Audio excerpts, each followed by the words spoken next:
Now similar to shear force, there is one more internal force, that is bending moment. Bending moment. Now जिस तरीके से angular displacement को support पे restrict किसने किया है, मेंबर की एंगुलर डिस्प्लेसमेंट को सपोर्ट पे रेस्ट्रिक्ट किया है, किसने किया है, रिएक्शन ने। सिमिलरली जो मेंबर के अलग अलग सेक्शंस हैं, उन इनफाइनाइट सेक्शंस पर एंगुलर डिस्प्लेसमेंट को कौन रजिस्ट कर रहा है, वहां पे एंगुलर डिस्प्लेसमेंट को इंटरनल मोमेंट रजिस्ट कर रहा है, and that internal moment is called as what, that internal moment is called as bending moment. So please write down bending moment.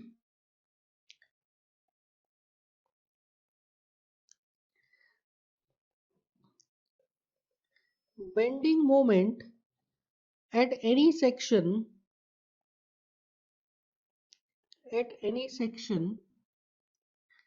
is the internal moment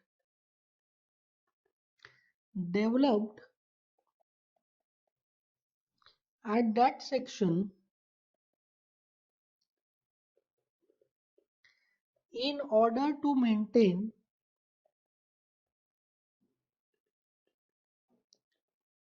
moment equilibrium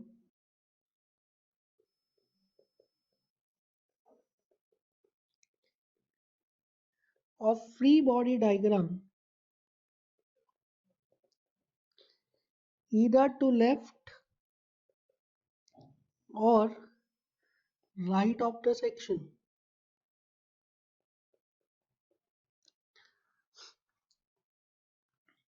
So bending moment किसी भी section पर क्या है, किसी भी section पर bending moment वो internal moment है जो कि डेवलप हो रहा है. क्यों डेवलप हो रहा है? In order to maintain free body equilibrium, in order to maintain moment equilibrium of the free body diagram either to left और to the right of that section. So जैसे हमने शियर फोर्स को analyse किया, similar fashion में हम क्या करेंगे, similar fashion में हम एक सेक्शन कंसीडर करके बेंडिंग मोमेंट को भी एनालाइज करेंगे. सो मैं सेम लोडेड स्ट्रक्चर ले लेता हूं. Now this is the loaded structure, same वही जो हमने शियर फोर्स में एनालाइज किया था, सेम लोडेड स्ट्रक्चर को हम यहाँ पे भी एनालाइज कर रहे हैं. नाउ देखिए इस लोडेड स्ट्रक्चर में अब आपने पहले क्या किया था, हमने सिर्फ फोर्स इक्विलिब्रियम को कंसीडर किया था. Now we are going to consider moment equilibrium, क्योंकि बेंडिंग मोमेंट क्या कर रहा है, bending moment free body diagram में डेवलप हो रहा है और फ्री बॉडी डायग्राम में मोमेंट इक्विलिब्रियम मेंटेन कर रहा है. नाउ इन दिस केस ये जो हमारा लोडेड स्ट्रक्चर है, इसमें हमने पहले से रिएक्टिव फोर्स को ही लिया था, अब यहाँ पे मोमेंट के रिएक्शन को भी कंसीडर करना पड़ेगा. सो this loaded structure is in state of static equilibrium. That means यहाँ पे एक reactive moment develop हो रहा होगा which is equals to m at point A, and the value of that reactive moment अगर length है हमारी, if the length of the beam is L, so ये reactive moment कितना हो जाएगा, P into L. कैसा लगेगा, इन दी एंटी क्लॉकवाइज डायरेक्शन, बिकॉज ये लोड की वजह से क्या आ रहा है, क्लॉकवाइज मूवमेंट आ रहा है, लोड की वजह से क्लॉकवाइज मूवमेंट आ रहा है, तो ये रिएक्शन कैसा लगेगा, एंटी क्लॉकवाइज लगेगा. नाउ मैं क्या कंसीडर कर रहा हूँ, I am considering a section x which is at a distance of small x from the end A. So end A से हमने सेक्शन कंसीडर किया which is at a distance of small x. So अब अगर इसका मुझे free body equilibrium बनाना है, bending moment को analyse करना है, तो मैं लेफ्ट पोर्शन का भी फ्री बॉडी इक्विलिब्रियम बना सकता हूँ, राइट पोर्शन का भी फ्री बॉडी इक्विलिब्रियम बना सकता हूँ. So here I have made free body equilibrium of left portion and right portion. So this is FBD of left portion. So ये लेफ्ट पोर्शन का फ्री बॉडी डायग्राम है,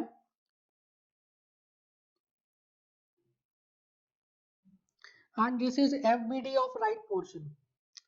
This is FBD of right portion. So left portion का भी free body diagram बना लिया, right portion का भी free body diagram बना लिया.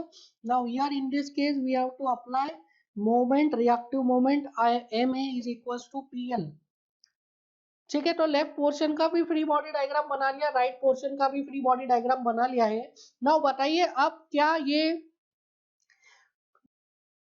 नाउ बाय डेफिनेशन इस फ्री बॉडी डायग्राम के मोमेंट इक्विलिब्रियम के लिए क्या होगा, इस फ्री बॉडी डायग्राम के मोमेंट इक्विलिब्रियम के लिए सेक्शन पे एक बेंडिंग मोमेंट डेवलप होगा। I am writing it as mx। Now ये mx क्या कर रहा है, ये mx डेवलप हो रहा है, क्यों डेवलप हो रहा है, बिकॉज ये mx को इस फ्री बॉडी डायग्राम का क्या करना है, मोमेंट इक्विलिब्रियम मेंटेन करना है। सिमिलरली जो ये राइट वाला पोर्शन है, राइट वाला पोर्शन है, इस राइट वाले पोर्शन के फ्री बॉडी इक्विलिब्रियम को मेंटेन करने के लिए एक मोमेंट डेवलप होगा at the section which is called as what, which is called as bending moment। so यहाँ पे दोनों ही sections में ये bending moment डेवलप हो गया है एंड bending moment डेवलप होके क्या कर दिया है, इन दोनों free body diagrams को, this is free body diagram number 1 और this is free body diagram of part 2, दोनों ही free body diagram को क्या कर दिया है, free body equilibrium maintain कर दिया। Can I write summation of mz is equals to 0? summation mz का मतलब क्या है, समेशन mz का मतलब क्या है, summation of all the moments about z axis is equals to 0, summation of all the moments about z axis is equals to 0। so if I write summation mz equals to 0 about, किसी भी point के about लिख सकता हूँ, आई am writing it about point x, ये section x के about लिख रहा हूँ, this section x। So section x के अबाउट जब मैंने मोमेंट इक्विलिब्रियम लिखा, so this mx is in anti-clockwise direction, so I have to write minus mx।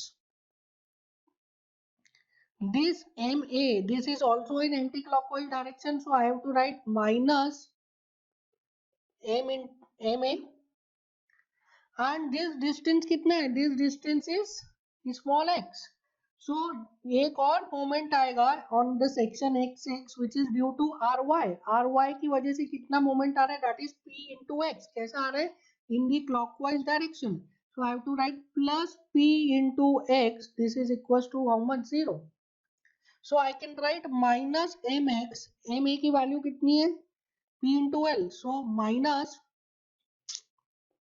p into l plus p into x is equals to how much, 0। so I can write mx is equals to minus pl plus px, or you can write mx is equals to p into, I will write minus p into l minus x।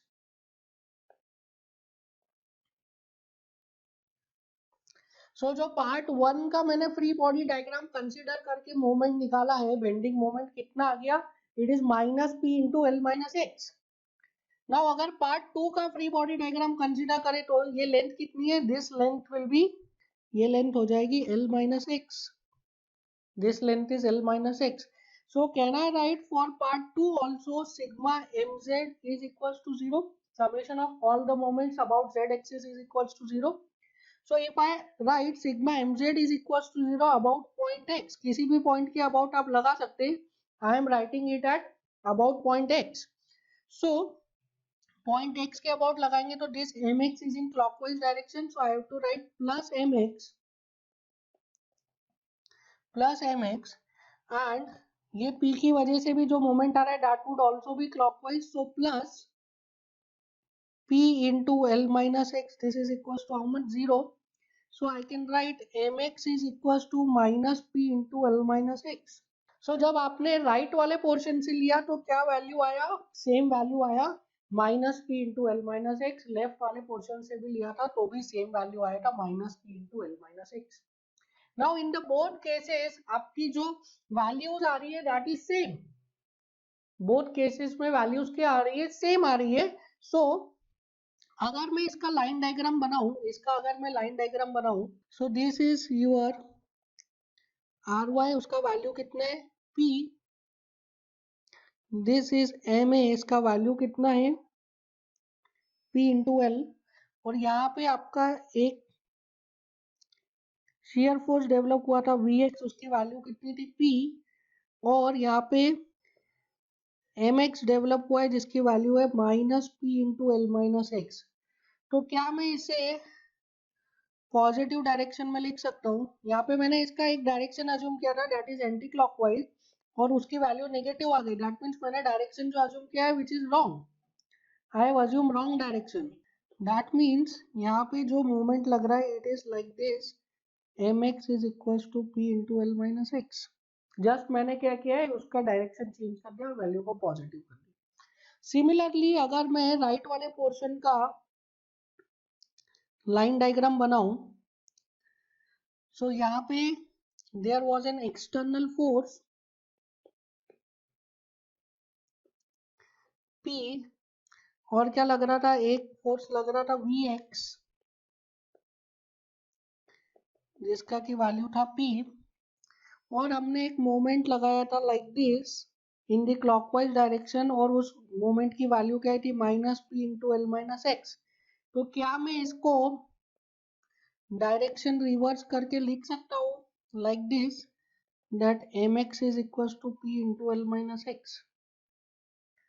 सो यहाँ पे हमारे दोनों ही free body diagram में bending moment की value आ गई है and the value is p into L minus X. Now आप ये देखिए, इन द फर्स्ट डायग्राम जब हमने लेफ्ट वाला पोर्शन कंसिडर किया तो बेंडिंग मोमेंट कैसा है, clockwise. In the second portion bending moment कैसा है, एंटी क्लॉकवाइज। फर्स्ट पोर्शन में बेंडिंग मोमेंट कैसा है था, क्लॉकवाइज, सेकेंड पोर्शन में बेंडिंग मोमेंट कैसा है, एंटी क्लॉकवाइज। तो आप क्या बोलेंगे, the value of bending moment at the section कितनी है, clockwise p into L minus x है या anti clockwise p into L minus x है। सो दैट मीन्स यहाँ पे जो हमारा साइन कन्वेंशन है that is clockwise and anti clockwise वाला, वो यहाँ पे काम नहीं करेगा। सो यहाँ पे मुझे बेंडिंग मोमेंट के लिए एक अलग से साइन कन्वेंशन डिफाइन करना पड़ेगा। So sine convention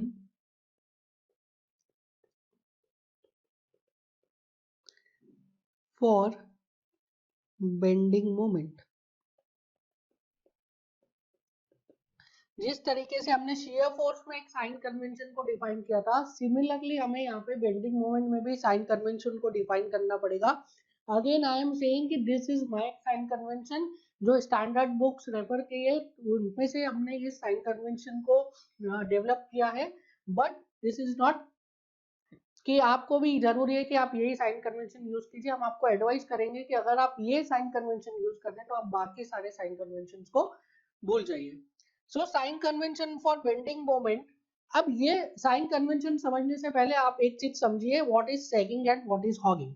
so suppose there is a beam, मैं लाइन डायग्राम बना रहा हूं, and this beam is subjected to moment like this, this beam is subjected to a moment like this, due to this moment ये beam कैसे deflect होगी, ये beam deflect होगी in a fashion in this way, ठीक है। Due to the moment, ये जो moment लग रहा है इसकी वजह से बीम कैसे डिफ्लेक्ट हुई, इस फैशन में, इस तरीके से। तो इसे क्या बोलते हैं हम, इसे बोलते हैं हम sagging. This shape is called as sagging. Now sagging को कैसे डिफाइन किया जाता है, sagging is defined as concave from upwards.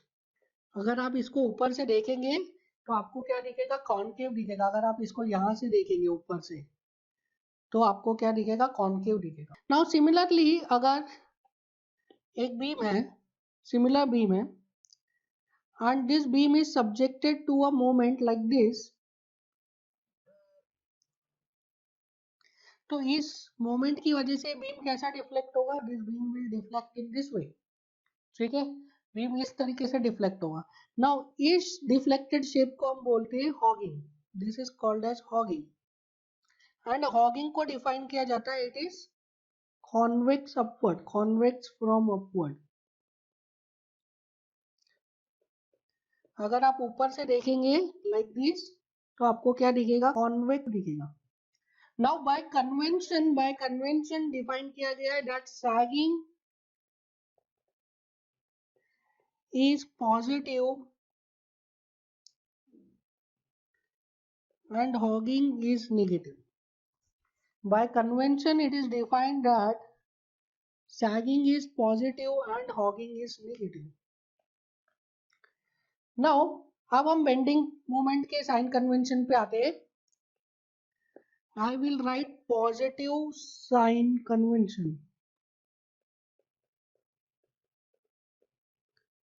So bending moment का पॉजिटिव साइन कन्वेंशन क्या बोलता है? That bending moment is considered to be positive which tries to sag the member or free body. That bending moment is considered to be positive which tries to sag the member or free body. तो वो bending moment को हम positive consider करेंगे जो कि free body को या member को क्या करेगी? सैग करेगी, मतलब इस शेप में लेके आएगी। ठीक है, that bending moment is considered to be positive जो कि मेंबर को या फ्री बॉडी को इस शेप में लेके आएगी, that is concave upward shape में लेके आएगी।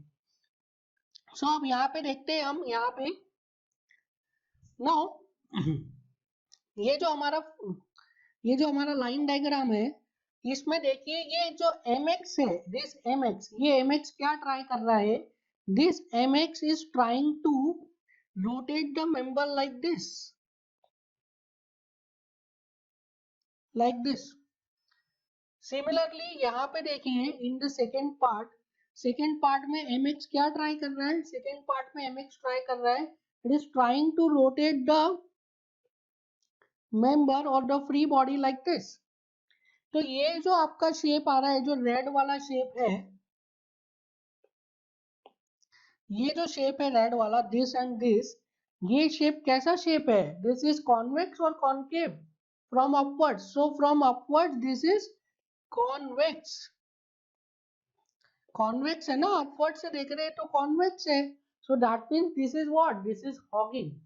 सो ये जो बेंडिंग मोमेंट है P into L minus x, these bending moment are hogging bending moment. So I can say for the above example,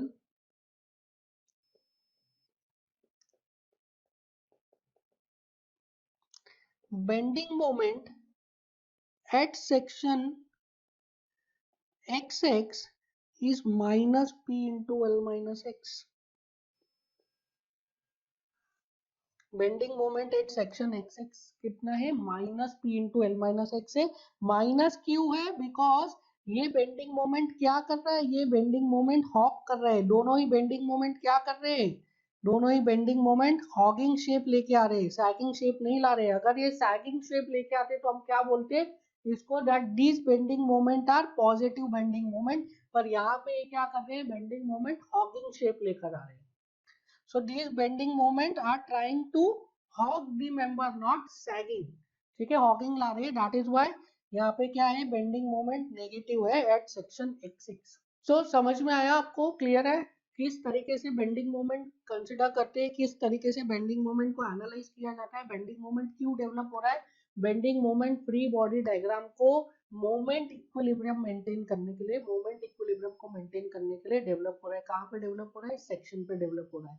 ठीक है, जिस भी सेक्शन के अबाउट आप एनालिसिस कर रहे हैं उस सेक्शन पे डेवलप हो रहा है। Suppose this is the beam, तो इस बीम में जो सपोर्ट है वहां पे रोटेशन को किसने रेस्ट्रिक्ट किया हुआ है? बीम में सपोर्ट पे रोटेशन को रेस्ट्रिक्ट किया हुआ है रिएक्शन ने, रिएक्टिव मोमेंट ने। बट सपोर्ट के अलावा जितने भी सारे सेक्शन है उन सभी सेक्शंस पे रोटेशन को किसने रेस्ट्रिक्ट किया है? उन सभी सेक्शंस पे रोटेशन को रेस्ट्रिक्ट किया इंटरनल फोर्सेस ने। इंटरनल फोर्सेस में कौन सा फोर्स रोटेशन को रेस्ट्रिक्ट कर रहा है? Bending moment. ठीक है, जो मोमेंट डेवलप हो रहा है at all the infinite section other than the support, and restrict कर रहा है किसको? रोटेशन को। किसके रोटेशन को? मेंबर के रोटेशन को। उस मोमेंट को क्या बोलते हैं? उस मोमेंट को हम बोलते हैं bending moment. So bending moment is an internal moment. Now अभी जो हमने ये वाली डेफिनेशन देखी, in this definition bending moment को हम कैसे एनालाइज कर रहे थे? By making free body diagram. But अगर कॉम्प्लेक्स लोडेड स्ट्रक्चर है, लोडिंग कॉम्प्लेक्स है स्ट्रक्चर पे, तो बार बार फ्री बॉडी डायग्राम बनाना इज लेंदी और is complicated. That is why bending moment की एक ऑल्टरनेट डेफिनेशन को डिफाइन किया गया है। मैथमेटिशियंस ने क्या किया है? कैलकुलेशन को इजी करने के लिए एक और डेफिनेशन को डिफाइन किया है बेंडिंग मोमेंट की, that is alternate definition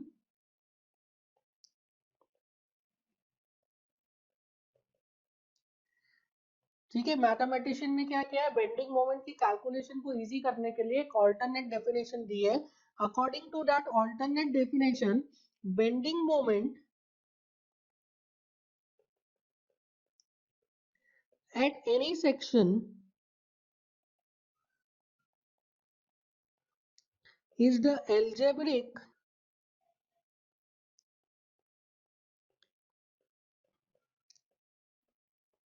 summation of all the moments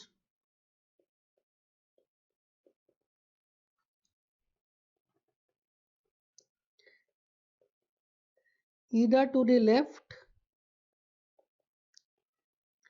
or to the right of the section. Either to the left or to the right of the section. Now अगर हम second definition और you can say alternate definition से analysis करें, so alternate definition से हम देखिए, अगर line diagram बनाऊं मैं उसी structure का, so this was the structure, this is RA, the value of RA is P, this is MA, the value of MA is P into L, and here there is one load P, the length of the beam was L, and हमने कहीं पे एक section लिया था XX, which is at a distance of small x from A. So अगर second definition से मैं बात करूँ तो second definition क्या बोलती है, that bending moment is the algebraic sum of all the moments either to the left of the section or to the right of the section. So उस सेक्शन के लेफ्ट में या उस सेक्शन के right में जितने भी मोमेंट्स आ रहे हैं सभी का समेशन क्या बोलेंगे, सभी के अलजेब्रिक सम को हम बोलेंगे बेंडिंग मोमेंट. सो अब एक बार लेफ्ट की तरफ से एनालाइज कर लेते, एक बार राइट की तरफ से. सो अगर मैं लेफ्ट की तरफ से एनालाइज करूं तो लेफ्ट की तरफ से यहाँ पे there are two forces, one is a force and other is a moment. तो इसको मैं अलग अलग एनालाइज करूंगा. Now I can write this is RA is equals to P, this section XX, and this is MA is equals to PL section XX. now अब देखिए जो RA की वैल्यू P के बराबर है, ये क्या करेगा, this is X, ये क्या करेगा, this tries to sac the member, ये मेंबर को सैक करेगा. देखिए इस तरीके से ही तो ये रोटेट करेगा, तो ये मेंबर को क्या करेगा, सैक करेगा. This MA is equal to PL, ये क्या करेगा, this is in anti clockwise direction, तो ये क्या कर रहा है, ये हॉक कर रहा है. ठीक है, like this. So this will tries to hog the member. So अगर मैं फर्स्ट केस के लिए MX की वैल्यू लिखूं, MX1 कितना हो जाएगा, this is equal to summation of all the moments either to the left और टू द राइट. तो लेफ्ट में कितना आ रहा है moment, this is P into X, so it is equals to P into X. Positive आएगा कि negative, positive, so it is plus P into X, plus P into X. अब इधर देखिए सेकेंड वाले में ये जो MA क्या कर रहा है, ये हॉक कर रहा है, तो summation of all the moments to the left of the section कितना हो जाएगा, MX2. This is equals to minus P into L. Why minus P into L? Because this is trying to sag the member, sorry, hog the member. So ये hogging कर रहा है इसलिए negative है, ये sagging कर रहा है इसलिए पॉजिटिव है. दोनों का कंबाइंड इफेक्ट अगर मैं देखूंगा, I will write mx is equals to P into X minus P into L. So minus P common ले लो, it is L minus X. So mx की वैल्यू कितनी आ गई, minus P into L minus X, minus P into L minus X. अगर left से देखा हमने तो कितनी वैल्यू आ गई, minus P into L minus X. Now अब राइट से एनालाइज करते हैं, राइट में कितने फोर्सेस है, राइट में there is only one force. So this is subjected to a load P and this is our section XX. Now इसमें हमें कोई फ्री बॉडी डायग्राम बनाने की जरूरत नहीं, डायरेक्ट बाय सेकंड डेफिनेशन हम सॉल्व कर रहे हैं. क्या बोलता है second definition, that bending moment at any section is the algebraic sum of all the moments either to the left और टू द राइट, तो हम अभी राइट वाला कंसिडर कर रहे हैं. So algebraic sum of all the moments to the right of this section, so I can write mx is equal to, अब देखिए ये जो p फोर्स है, ये p फोर्स क्या ट्राई करेगा, this p force will hog the member, इस तरीके से हॉगिंग करेगा ना. सो इसका डिफ्लेक्टेड शेप आएगा like this. So this p force will try to hog the member. So moment की वैल्यू कितनी हो जाएगी इस p की वजह से, negative. So it is minus. अच्छा अब बताइए ये लेंथ कितनी है, देखिए this length is x, this length is x, total length is l. So ये बची हुई लेंथ कितनी हो गई, so I can write this length is l minus x. ठीक है, सो ये l माइनस एक्स हो गया, तो मोमेंट कितना हो जाएगा, p into L minus X. क्या करेगा ये, हॉक करेगा. So p into L minus X, hogging आ रहा है तो नेगेटिव लिखा, so minus p into L minus X. So यहाँ से mx की वैल्यू कितनी आ गई, minus p into L minus X. देखिए कितना इजीली आ जाता है आपका डायरेक्टली मोमेंट, आपको कोई जरूरत नहीं है फ्री बॉडी डायग्राम बनाने की. और यहाँ पे तो हम दो सेक्शन से एनालाइज कर रहे हैं, आपको कोई जरूरत नहीं है दोनों अलग अलग सेक्शन से एनालाइज करने की. आप एक सेक्शन से एनालाइज करेंगे तो भी चलेगा, या तो लेफ्ट या तो राइट. सो दोनों से ही सेम वैल्यू आ रही है, that bending moment is minus P into L minus X. Now अब से हम जो भी क्वेश्चंस को सॉल्व करेंगे उसमें हम क्या यूज करेंगे, उसमें हम सेकंड डेफिनेशन को यूज करेंगे, बिकॉज सेकंड डेफिनेशन से इजीली आंसर मिल जा रहा है. नाउ सेकंड डेफिनेशन को भी जब यूज किया तो हम ने एक बार राइट वाला पोर्शन यूज किया, एक बार लेफ्ट वाला पोर्शन यूज किया. हमें दोनों पोर्शन में एनालिसिस करने की जरूरत नहीं है, कोई भी एक पोर्शन से आप एनालिसिस करोगे तो you will get the same result. दोनों से ही सेम रिजल्ट आ रहा है तो कोई भी एक पोर्शन से ही हम एनालिसिस करेंगे. अब यहाँ पे देखिए जब हमने लेफ्ट वाले पोर्शन से एनालिसिस किया था तो हमें 2 स्टेप्स में आंसर मिला है, 2 स्टेप में, जबकि राइट वाले पोर्शन से एनालिसिस किया तो हमको एक ही स्टेप में डायरेक्ट आंसर मिल गया. तो हमेशा हम उस वाले पोर्शन से एनालिसिस करेंगे जिस पोर्शन में नंबर ऑफ फोर्सेस कम है. अगर नंबर ऑफ फोर्सेस ज्यादा है, जैसे यहाँ पे लेफ्ट में नंबर ऑफ फोर्सेस ज्यादा है, वहां से हम एनालिसिस नहीं करेंगे, हम उस पोर्शन से एनालिसिस करेंगे जहाँ पे नंबर ऑफ फोर्सेस कम है. सो इन दिस केस हमें सिर्फ राइट से ही एनालिसिस करना चाहिए ना, बट समझने के लिए हमने अभी दोनों पोर्शन से एनालिसिस किया, आगे से हम सिर्फ उसी पोर्शन से एनालिसिस करेंगे जहाँ पे कि नंबर ऑफ फोर्सेस कम है. क्लियर है, इतना समझ में आ गया आपको. नाउ अब हम इसका थोड़ा सा और डीप डिस्कशन करने जा रहे हैं. देखिए shear force and bending moment क्या है, shear force and bending moment these are internal forces. क्यों डेवलप हो रहे हैं shear force and bending moment, ये इसलिए डेवलप हो रहे हैं बिकॉज जो मेंबर है, मेंबर में सपोर्ट पे तो डिस्प्लेसमेंट को किसने प्रिवेंट कर दिया, रिएक्शंस ने. बट सपोर्ट के अलावा जो बाकी सारे इनफाइनाइट सेक्शंस हम बना सकते हैं, उन सभी इनफाइनाइट सेक्शंस पे डिस्प्लेसमेंट को कौन प्रिवेंट कर रहा है, डिस्प्लेसमेंट को प्रिवेंट कर रहा है bending moment and shear force. ठीक है, सो बॉडी में इंटरनल मटेरियल में इंटरनल फोर्सेस डेवलप हो रहे हैं, दैट इंटरनल फोर्सेस क्या कर रहे हैं, वो डिस्प्लेसमेंट को रजिस्ट कर रहे हैं, and that internal forces are called as what, bending moment and shear force. Now अब हम थोड़ा सा ये समझते हैं कि कैसे, क्या डिस्प्लेसमेंट्स होना चाहिए थे और क्या डिस्प्लेसमेंट्स को रजिस्ट कर रहे हैं. आप इसको समझे because this is very very very important. आपको समझना जरूरी है कि डिस्प्लेसमेंट और डिफॉर्मेशन में क्या डिफरेंस है. ठीक है, so again I am considering a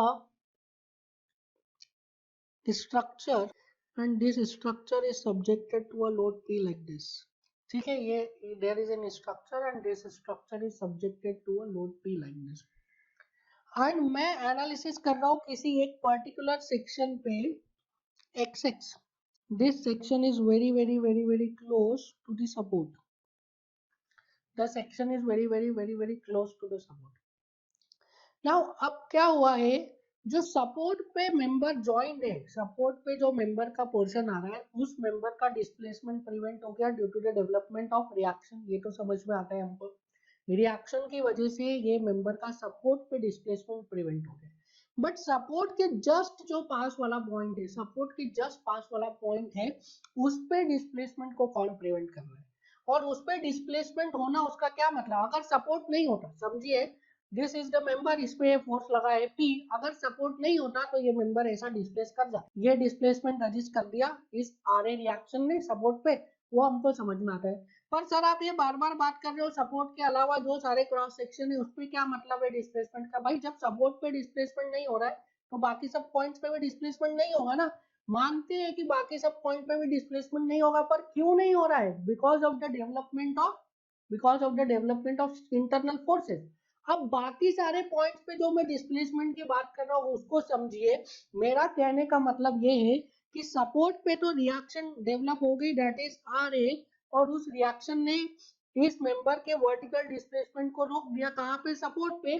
पर ये बीम सपोर्ट के ये पास वाले पॉइंट से टूट कर डिस्प्लेस क्यों नहीं हो जा रही है लाइक दिस? इस तरीके से ये एक्स के अबाउट डिस्प्लेस क्यों नहीं हो पा रही है? This I am talking about linear displacement. So ये जो सपोर्ट के जस्ट पास वाला पॉइंट है एक्स, इससे ये टूट के डिस्प्लेस क्यों नहीं हो पा रही है? नाउ ये डिस्प्लेसमेंट नहीं हो पा रहा है because of the development of internal force, that is shear force. Due to the development of internal force ये यहाँ पे मेंबर इस टाइप से डिस्प्लेस नहीं हो पा रहा है, डिस्प्लेसमेंट जीरो है यहाँ पे। सो किसी एक पॉइंट के अबाउट अगर लीनियर डिस्प्लेसमेंट जीरो है उसका मतलब क्या है? उस पॉइंट के लेफ्ट में जो पोजीशन है मेंबर का, उस पॉइंट के जस्ट राइट में भी वही पोजीशन है मेंबर का। समझ में आया? किसी एक पॉइंट के अबाउट अगर डिस्प्लेसमेंट जीरो है, लीनियर डिस्प्लेसमेंट, उसका क्या मतलब है? उस पॉइंट के जस्ट लेफ्ट में जो पोजीशन है मेंबर का वही पोजीशन उस पॉइंट के राइट में है। सो यहाँ पे ये this is not happening due to internal force, that is shear force. Shear force के डेवलपमेंट की वजह से ये नहीं हो रहा है। ठीक है, इसका मतलब क्या है? डिस्प्लेसमेंट किसी पॉइंट पे नहीं होने का मतलब क्या है? किसी पॉइंट के अबाउट लीनियर डिस्प्लेसमेंट नहीं होने का मतलब क्या है? उस पॉइंट के लेफ्ट में जो पोजीशन है उस पॉइंट के राइट में भी वही पोजीशन रहेगी। क्लियर है? समझ में आया? सो एक्स के about there is no displacement, तो एक्स के लेफ्ट में जो पोजीशन है वही एक्स के राइट में पोजीशन रहेगी। ये तो हो गया लीनियर डिस्प्लेसमेंट की बात। अब मैं आपको समझाता हूँ about angular displacement. So again I am considering a structure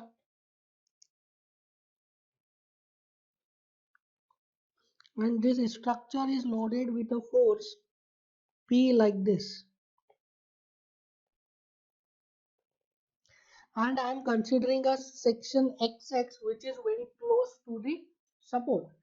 Now अब मैं एनालिसिस कर रहा हूँ किसका? अब मैं एनालिसिस कर रहा हूँ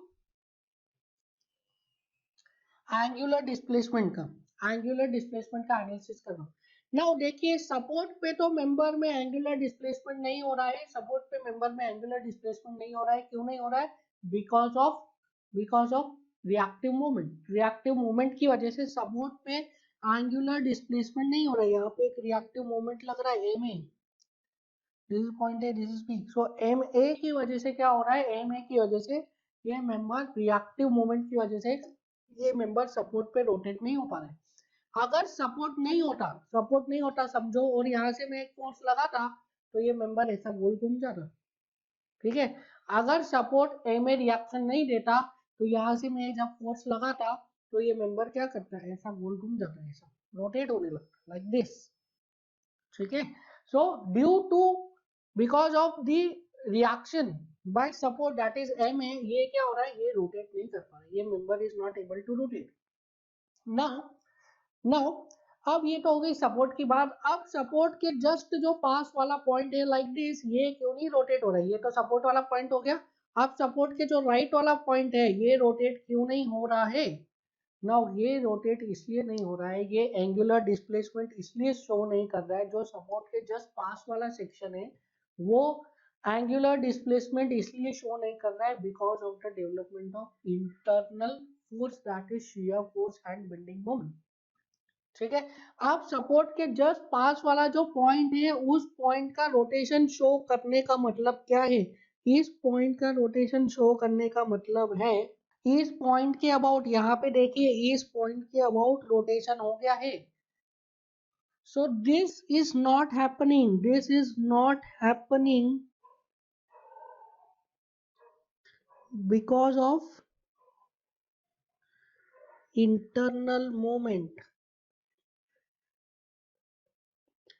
So किसी पॉइंट के अबाउट एंगुलर डिस्प्लेसमेंट होना, उसका मतलब क्या है? उस पॉइंट के लेफ्ट में कुछ और थीटा और उस पॉइंट के राइट में कुछ और थीटा। सो किसी पॉइंट के अबाउट, वापस बोल रहा हूँ, किसी पॉइंट के अबाउट एंगुलर डिस्प्लेसमेंट होने का क्या मतलब है? उस पॉइंट के लेफ्ट में कुछ और थीटा है, उस पॉइंट के राइट में कुछ और थीटा है। Suppose this is the concern point, इस पॉइंट के लेफ्ट में कुछ और थीटा है, इस पॉइंट के राइट में कुछ और थीटा है। This is the concern point, इस पॉइंट के लेफ्ट में कुछ और थीटा है, इस पॉइंट के राइट में कुछ और थीटा है। सो बेंडिंग मोमेंट जो डेवलप हो रहा है वो क्या कर रहा है? डेवलप होके बेंडिंग मोमेंट इस चीज को प्रिवेंट कर रहा है कि किसी भी पॉइंट के लेफ्ट में कुछ और थीटा और किसी भी पॉइंट के राइट में कुछ और theta, this is not allowed. क्यों अलाउड नहीं है? क्योंकि मेंबर में बेंडिंग मोमेंट डेवलप हो गया है। सिमिलरली शियर फोर्स में देखिए, शियर फोर्स डेवलप होके क्या कर रहा है? किसी पॉइंट के लेफ्ट में कुछ और पोजीशन, उस पॉइंट के राइट में कुछ और पोजीशन मेंबर का, दिस इज नॉट अलाउड। क्यों अलाउड नहीं है? क्योंकि यहाँ पे शियर फोर्स डेवलप हो गया है। समझ में आया? तो शियर फोर्स के डेवलपमेंट से क्या हो रहा है? किसी पॉइंट के लेफ्ट में कुछ और पोजीशन, उस पॉइंट के राइट में कुछ और पोजीशन मेंबर की, ये अलाउड नहीं है। सिमिलरली बेंडिंग मोमेंट डेवलप हो रहा है, उससे क्या हो रहा है कि उस पॉइंट के लेफ्ट में कुछ और थीटा, उस पॉइंट के राइट में कुछ और थीटा, ये अलाउड नहीं है। नाउ ये तो हमने एनालिसिस किया on a section which is very very very close to, which is very very close to what, which is very very close to the support। But ऐसे सारे इनफाइनाइट क्रॉस सेक्शंस हैं जो आपके beam में, इन सभी infinite cross sections पे this thing is valid कि किसी भी सेक्शन पे शियर फोर्स डेवलप हो रहा है तो उसका मतलब क्या है? उस सेक्शन के लेफ्ट में और उस सेक्शन के राइट में जो पोजीशन होगी मेंबर की, वो पोजीशन क्या होगी? सेम होगी। किसी भी सेक्शन पे अगर बेंडिंग मोमेंट डेवलप हो रहा है तो उस सेक्शन के लेफ्ट में और उस सेक्शन के राइट में जो थीटा होगा मेंबर का, वो थीटा क्या होगा? सेम होगा। ठीक है? तो बेंडिंग मोमेंट और शियर फोर्स ये दोनों डेवलप होके क्या कर रहे हैं? एंगुलर डिस्प्लेसमेंट और लीनियर डिस्प्लेसमेंट को प्रिवेंट कर रहे हैं। कैसे प्रिवेंट कर रहे हैं या प्रिवेंट कर रहे हैं, उसका मतलब क्या है? एंगुलर डिस्प्लेसमेंट को मोमेंट ने प्रिवेंट किया, इसका क्या मतलब है कि उसके लेफ्ट में कुछ और थीटा, राइट में कुछ और थीटा, ऐसा नहीं है। लेफ्ट में भी उतना ही थीटा है, राइट में भी उतना ही थीटा है। ठीक है? किसी पॉइंट के अबाउट लेफ्ट में भी उतना ही थीटा है, राइट में भी उतना ही थीटा है। इस चीज को कौन इंश्योर कर रहा है? बेंडिंग मोमेंट वहां पे डेवलप हो रहा है, इसलिए ऐसा हो रहा है। अगर बेंडिंग मोमेंट डेवलप नहीं होता, मेंबर में क्या होता? लेफ्ट में कुछ और थीटा, राइट में कुछ और थीटा। अगर शियर फोर्स नहीं डेवलप होता किसी एक पॉइंट के अबाउट, तो लेफ्ट में कुछ और पोजीशन, राइट में कुछ और पोजीशन।